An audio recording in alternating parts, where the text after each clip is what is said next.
আজকে তোমাদের দেখাবো যে কীভাবে মাধ্যমিকের খাতাটা সাজাতে হয়। অন্যান্য দিনের অঙ্ক বিষয় বলি, আজকে তোমাদের দেখাবো যে খাতা কীভাবে সাজাতে হয়। অনেকজন বেশি লিখেও নাম্বার পায় না, কেন পায় না সেসব বিষয়ে আজকে আলোচনা করব। দেখো তোমরা বোর্ডের দিকে।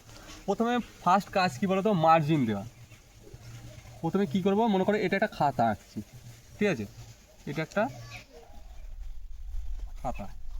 খাতা মার্জিন লাগবে, তা দেখতে গিয়ে খাতাটা সুন্দর হবে। নিচে না দিলেও হয়, দিলে বেশি ভালো লাগে। তোমাদেরকে প্রচুর খাতা দেবে, তা নিয়ে সমস্যা নেই। এটা মার্জিন হলো, এই যে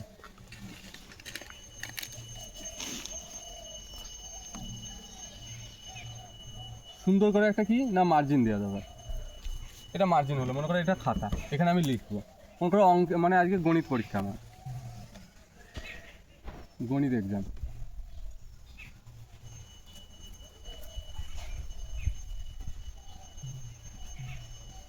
গণিত এক্সামিনেশন, ঠিক আছে?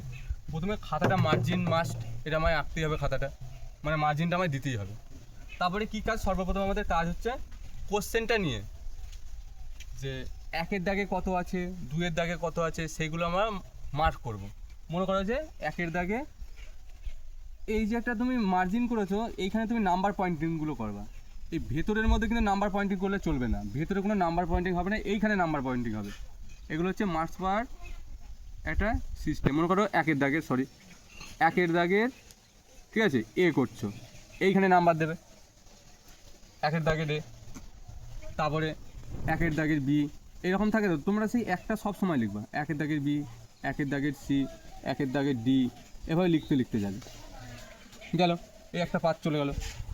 তোমরা কেউ ভেতরে কেউ নাম্বার পয়েন্টিং করবে না, সব মার্জিনের এই দিকে। খাতার এটা মার্জিনের এই সাইডে বা দিকে, ডান দিকে তোমরা কি করবে না লিখবে বা অঙ্ক করবে, ওই বিষয়টা গেল। তো একের দাগের এ, একের দাগের বি, একের দাগের সি, এগুলো কিন্তু মাস্ট দিতেই হবে। এর পরের কাজ কি, মনে করো তুমি একটা কোশ্চেন আছে যে দুটি রাশির গুণফল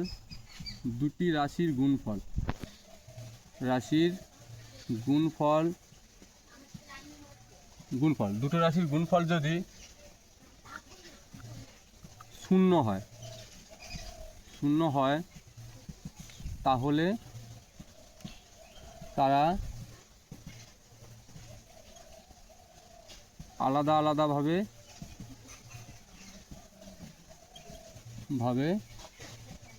ড্যাশ হবে। কী হবে? ড্যাশ হবে। তোমাকে একটা কোশ্চেন দিয়েছে, এবার তোমাকে অপশান দিল যে এ এর দাগে কী আছে, মানে একের কোশ্চেনটা কী আছে, যে সমান হবে, বি এর দিয়েছে অসমান হবে, সি এর দাগে মনে করো যে বলেছে কোনোটি না। তাহলে কেউ কী করে না, এই কোশ্চেনটা টোকে না। কোশ্চেন তোমরা মাস্ট টুকবে। কোশ্চেনটা টুকে কোন অ্যান্সারটা হবে, মনে করো যে এটা আলাদাভাবে কী হবে, মনে করো যে ওরা কী হবে আলাদাভাবে। আর একটা ধরো মনে করো অপশান দিয়েছে ডি, যে আলাদাভাবে তারা শূন্য হবে। তো আমার উত্তর হচ্ছে এখানে কি, শূন্য হবে। কত নম্বর অপশান হচ্ছে ডি। তো তোমরা যখন কোশ্চেনটা লিখবে দুটি রাশির গুণফল যদি শূন্য হয় তাহলে তারা আলাদাভাবে কী হবে না শূন্য হবে। এখানে অপশানটা ঢোকাবা, এই যে ডি দিয়ে লিখবে যে শূন্য হবে। কেউ টাইমের অভাবে কি করে না, এই একের এ লিখে ডাইরেক্ট এই শূন্য হবে লিখে দেয়, কিন্তু এই যে ডি অপশানটা আছে, ডিটা উল্লেখ করতে হবে, এখানে উল্লেখ করতে হবে। আর সব সময় দুই কালারের পেন ইউজ করা দরকার, একটা হচ্ছে ব্লু আর একটা হচ্ছে ব্ল্যাক। এই দুই কালারের পেন সবসময় ইউজ করবে, কোনো জেল কালি চলবে না, আর কোনো লাল কালি, সবুজ কালি এসব চলবে না। কি, একটা হচ্ছে ব্ল্যাক আর একটা হচ্ছে ব্লু। তাহলে বোঝা গেল কীভাবে উত্তরটা আমার লিখতে হবে। একের এ লিখে কোশ্চেনটা লিখবো পুরো, তারপরে কী লিখবো, যে যদি শূন্যস্থান থাকে তাহলে শূন্যস্থানের ভেতরে কী লিখবো, যে ডি দিয়ে তারপরে শূন্য হবে। যদি বি হয় তাহলে বি লিখবো এখানে। এই সবাই কী করে না, একের এ লিখে ডাইরেক্ট কী করে যে শূন্য হবে উত্তর লিখে দিয়ে চলে আসে, কিন্তু কত নাম্বারে আছে শূন্য হবে সেটা কিন্তু আমাদের এখানে খেয়াল রাখতে হবে, ঠিক আছে? এই পার্টটুকু বোঝা গেল। মনে করো এটা কি করলাম, যে বিভাগ বয়সী ভয়াকার গ, বিভাগ কি ক বিভাগের গেল। আমি একটা জিনিস বলে রাখি, তোমাদের বিভাগ ক বা সেকশন এ, সেকশন বি এই টাইপের থাকবে। বিভাগ কয়ের অ্যান্সারগুলো তোমরা বিভাগ কয় লিখবা, লাস্টে বিভাগ গয়ে নিয়ে চলে যাও না, তাহলে কি স্যাররা দেখতেও পাবে না, কেটে কুটে দেবে বলে কোথাকার কি একটা খাতা সাজালে দেখতে কতটা সুন্দর লাগে। হ্যাঁ, তো বিভাগ কয়ের যে কোশ্চেনগুলো থাকবে বিভাগ কয়েই করবা, বিভাগ ক্ষয়ের যে কোশ্চেনগুলো থাকবে মানে অ্যান্সারগুলো বিভাগ ক্ষয়ই করবা, বিভাগ গয়ে যেগুলো থাকবে সেগুলো বিভাগ গয়েই করবা। মানে যদি না পারো ফাঁকায় রেখে দেবা, পরে করবা, বা করলা না ছেড়ে দিলা। ঠিক আছে। আর একটা জিনিস বলি, কি করব না, মনে করো অথবার অঙ্ক, তুমি মনে করো যে অথবার অঙ্ক পারবা, মনে করো যে একের দাগের এ, তো যে তোমাকে একটা কোশ্চেন দিয়েছে তুমি এটা পারলে না, যে অথবা দেওয়া আছে এরপরে অথবার প্রশ্ন, এইটা প্রশ্ন অথবার এই প্রশ্নটা পারবা, তাহলে তোমার একের এ লিখে অথবাটা লিখবো, যে একের এর অথবাটা করছি আমি, একের এ দিয়ে আমি কী করবো না অথবাটা লিখবো, অথবাটা লিখে এবার তুমি অ্যান্সারটা করবে। তাহলে বুঝে গেল যে স্যার যে একের এর কোন অঙ্কটা করছে, এটা অথবাটা, না বুঝবে যে প্রথমেটা করেছে না দ্বিতীয়টা করেছে, বুঝবে না, তাই প্রথমেটা করবা। ঠিক আছে।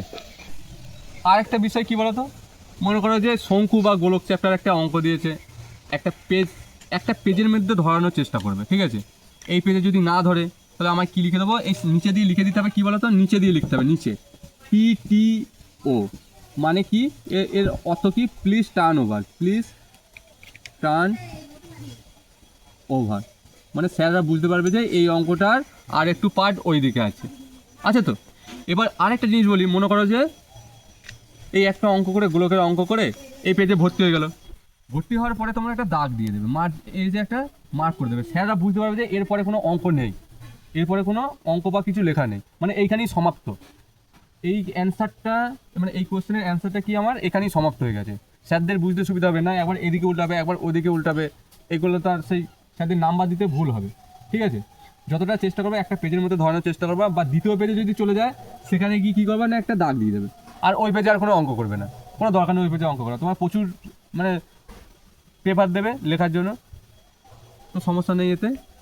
ব্যাস এই যে জিনিসগুলো বললাম খেয়াল করবে, সবাই তো লিখে আছে কিন্তু নাম্বার তো বেশি পায় না, এই নাম্বার পয়েন্টিং ভুল করে, বা কেউ এই অঙ্ক এখানে ঢুকিয়ে দিচ্ছে, অর্থাৎ বিভাগ কয়ের অ্যান্সার কী হচ্ছে বিভাগ গয়ে ঢুকিয়ে দিচ্ছে, এরকম করবে না, ফাঁকা রেখে দেবা, বিভাগ খ বলে যখন পারবে তখন লিখবে, কোনো সমস্যা নেই।